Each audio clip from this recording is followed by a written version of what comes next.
isang espesyal na mensahe mula sa isang NBA legend ang umagaw ng pansin online. Ito ay matapos magpaabot ng pagbati si Magic Johnson sa kanyang anak na si EJ Johnson sa pagdiriwang nito ng kanyang kaarawan. Ang ibang detalye alamin sa pag-abante ni Red Agnis.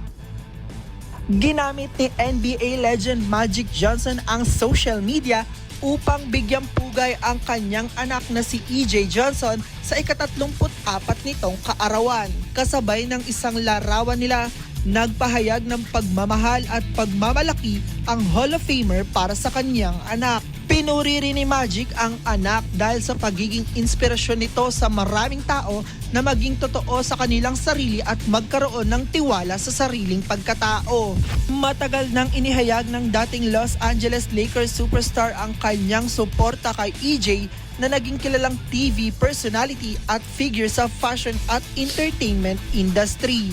Ayon kay Magic, hanga siya sa paraan kung paano ginagamit ni EJ ang kanyang plataforma upang magbigay ng positibong mensahe at makatulong sa iba.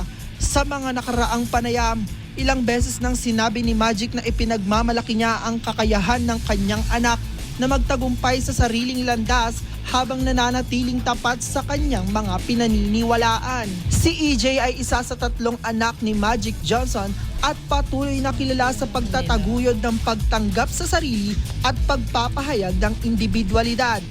At sa kanyang ika-34 na kaarawan, muling ipinaalala ng mag-amang Johnson ang kahalagahan ng suporta ng pamilya at pagiging totoo sa sarili. Ako si Red Agnis, Abante.